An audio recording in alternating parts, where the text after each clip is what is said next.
पत्नियों के लिए मेरा सफलता सूत्र है, जब आप दफ्तर से लौटें तो आप चुप्पी से परहेज कीजिए, क्योंकि काफ़ी अरसे से बिछड़ी हुई आपकी पत्नी आपसे 4 बातें करने के लिए व्याकुल रहती है।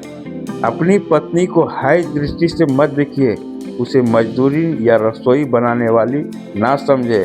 वह आपकी अर्धांगिनी और हृदय की रानी है।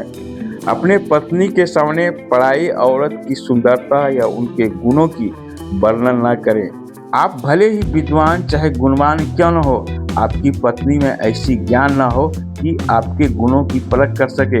फिर भी आपका कर्तव्य है कि आप उनके प्रति प्रेम का प्रदर्शन हमेशा करते रहें। अपने पत्नी के छोटे छोटे कामों की भी प्रशंसा कर दिया करें। उनके सामने उनके पीहर के विरुद्ध कभी कुछ ना कहें। अपने पत्नी के सामने दूसरे बच्चों की प्रशंसा न करें। स्त्री को यदि पसंद करना हो तो उनके बच्चों से प्रेम करना चाहिए। स्त्री को तर्क से मनाना कठिन है, उस पर भावना का ही प्रभाव होता है। बाजार से जो भी वस्तु घर के लिए पत्नी को दिखाए बिना खरीदें, वह दुकानदार से इस शर्त पर लें, यदि उनको पसंद ना आएगी तो वह उसे वापसी लेनी पड़ेगी।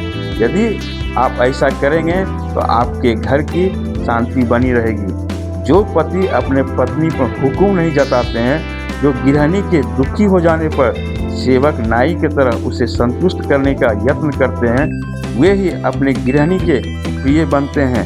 जो ऐसा नहीं करते हैं वे केवल स्वामी हैं, उनके प्रिय नहीं बन पाते हैं।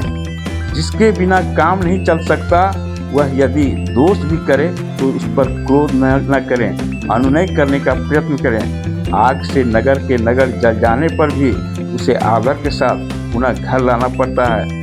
जो पुरुष कठोरता से स्त्री को वश में करना चाहता है वह मूर्ख है। सच तो यह है कि पूर्णता किसी व्यक्ति में नहीं होती है।